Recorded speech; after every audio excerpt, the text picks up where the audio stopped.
घटस्थापनेतील पहिला दिवस आहे आज आणि पहिल्या दिवशी आपल्याला देवी मातेला म्हणजेच नवदुर्गेच्या पहिल्या रूपाची पूजा करायची आहे. माता शैलपुत्रीची पूजा करायची आहे. तर यामध्येच घटस्थापना आपण सकाळी करायची आहे. जो कोणता मुहूर्त आहे सकाळचा 12च्या अगोदरचा जो तुम्हाला मिळेल 12 12:30 पर्यंतचा, तो तुम्ही तुमच्या वेळेनुसार ॲडजस्ट करून जरूर बसू शकता. कारण बऱ्याच जणांना जॉबला वगैरे जायचं असतं. घरातील दोघेही जर जॉबला जात असतील तर त्या अनुषंगाने त्यांनी त्या प्रकारे घटस्थापना सकाळी करावी किंवा संध्याकाळी देखील आपल्याला अभिजित मुहूर्त भेटत आहे. तो मी तुम्हाला माझ्या आपल्या या चॅनलवर शॉर्टच्या भागामध्ये सांगितलेला आहे. तुम्ही जरूर पाहावं. आत्ता जो आपण विषय मांडत आहोत किंवा ज्या विषयावर चर्चा करत आहोत तो पहिल्या दिवशी म्हणजेच पहिली माळ घटस्थापनेला आपण या पहिल्या दिवशी कोणत्या देवीची बरं पूजा करायची आहे?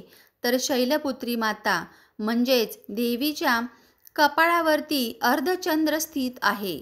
म्हणजेच ललाटावर अर्धचंद्र स्थापित केलेला आहे देवीने आणि उजव्या हातामध्ये त्रिशूळ धारण केलेला आहे. तर डाव्या हातात कमळाचे फूल आहे. या 9 दिवसांमध्ये जर तुम्हाला कमळाचे फूल जर भेटले ना तर अवश्य मातेला अर्पण करा.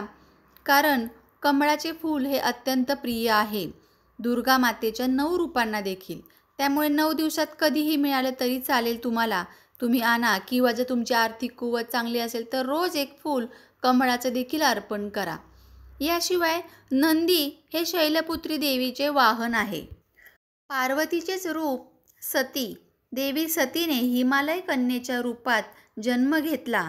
हिमालय म्हणजेच जे हिमालय पर्वत आहे त्या पर्वताची ही पुत्री म्हणजेच शैलपुत्री म्हणून ओळखली जाते. कारण शैल म्हणजे दगड किंवा खडक असं संबोधलं जातं. नवरात्रीतील पहिल्या दिवशी शैलपुत्रीचे आपण जर पूजन केलं तर आपल्या पत्रिकेमध्ये कोणत्याही प्रकारचा जो चंद्रदोष आहे किंवा चंद्रबळ जर कमी असेल त्यामुळे मानसिक त्रास, चिडचिड, विनाकारण कोणत्याही गोष्टीचं टेन्शन घेणं, या गोष्टी अनेकांना ज्या त्रास होतात या गोष्टींचा, त्या सगळ्यांनी माता शैलपुत्री देवीचा मंत्राचा जाप करायचा आहे. कमीत कमी 1 माळ व जास्तीत जास्त तुम्ही 5 ते 7 किंवा 9 माळी या मंत्राच्या जरूर आजच्या दिवशी करा.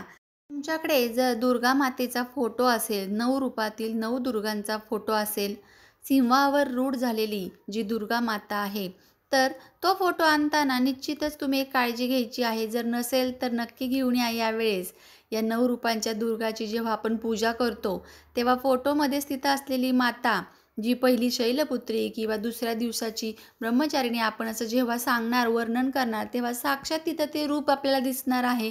त्यामुळे मनोभावे आणखीनच सेवा करायला खूप छान वाटणार आहे.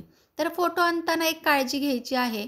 सिंह जो आहे, जे वाहन आहे मातेचं, तर तो मुख वगैरे असा आकरा-विकरा नसावा, तोंड उघडलेला नसावा किंवा कोणत्याही आक्रमक स्थितीत असा तो सिंह नसावा, याची काळजी तुम्ही घ्यायची आहे. किंवा वाघ असेल तर वाघ नसावा आणि एकदम शांत असा मयाळू स्वरूपात असलेला आणि त्यावर माता जी आहे विराजमान झालेली आहे.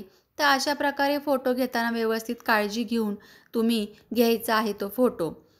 कारण देवी दुर्गेची जेव्हा षोडशोपचारे पूजा केली जाते तर त्यामध्ये देवीचा फोटो किंवा मूर्ती असणे हे अत्यंत आवश्यक आहे.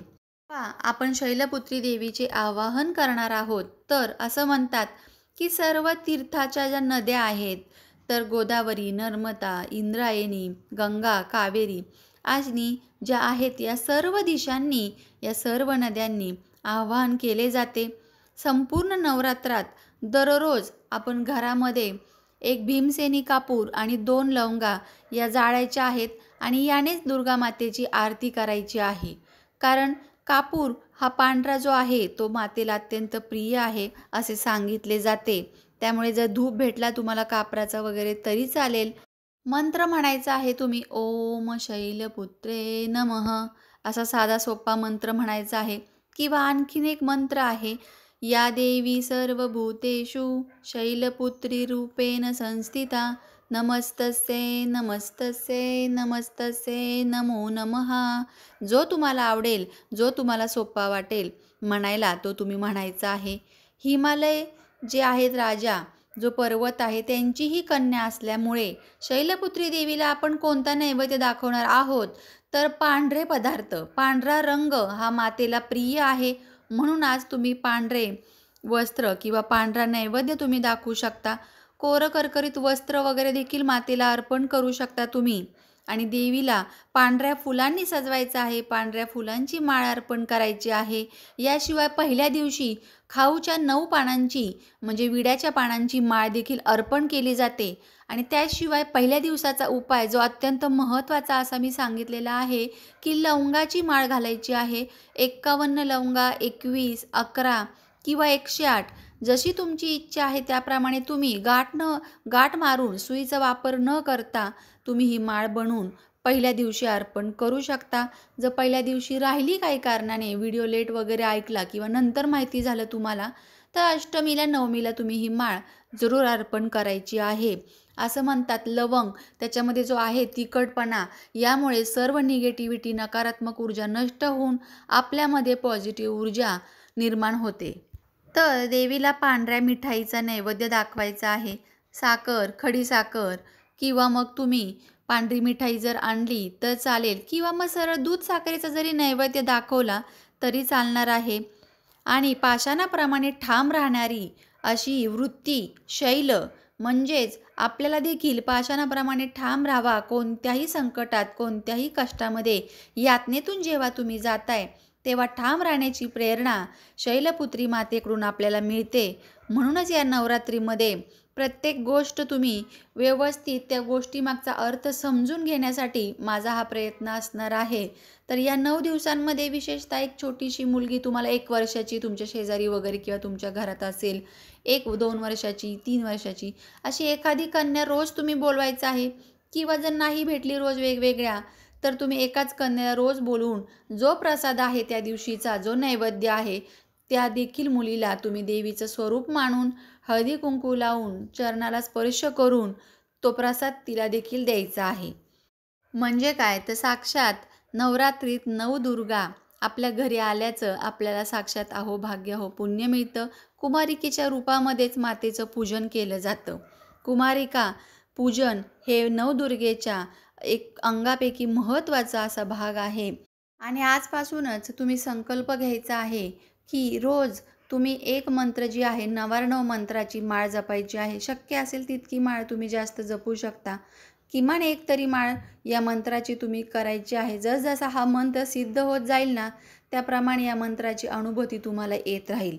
कारण हा अतिशय प्रिय असा मंत्र आहे.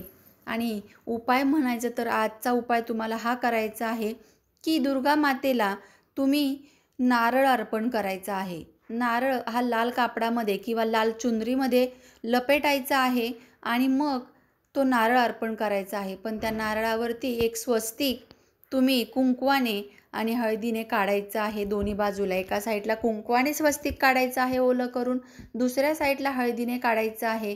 आणि मग त्याच्यावरती 2 लवंगाची एक जोडी ठेवून ते लाल कापडात गुंडाळून मग तुम्ही मातेला अर्पण करायचं आहे. तुमच्या जवळ जर एखादं दुर्गा मातेचं किंवा मातेच्या कोणत्याही स्वरूपाचं, लक्ष्मी मातेचं, तुळजाभवानी मातेचं मंदिर जर असेल ना, तर तुम्ही तिथं अर्पण करा.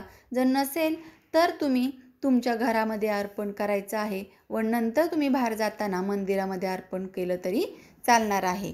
नारळ हा अतिशय प्रिय आहे मातेला, म्हणून नारळ जे आहे सगळं विघ्न, सगळी बाधा दूर करतो जेव्हा हा नारळ फोडला जातो.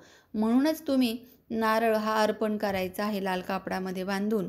आणि याशिवाय तुपाचं निरंजन लावायचं आहे आणि तुपाचा नैवेद्य दाखवायचा आहे. शुद्ध गाईच्या तुपाचा नैवेद्य दाखवायचा आहे. कारण महादेवांची पत्नी आणि नवदुर्गांपैकी एक प्रथम शैलपुत्री दुर्गेचं हे महत्त्व आहे आणि हिची शक्ती ही अनंत आहे. म्हणून या दिवशी, प्रथम दिवशी देवीला तुपाचा नैवेद्य दाखवावा. यामुळे आपल्याला आरोग्य तर प्राप्त होतेच, याशिवाय सर्व दुःखे नाहीशी होतात. आणि याशिवाय पांढरा नैवेद्य जरूर अर्पण करायचं आहे. चला तर मग पुन्हा भेटूया नवीन माहितीसोबत. तोपर्यंत सर्वांना श्री स्वामी समर्थ.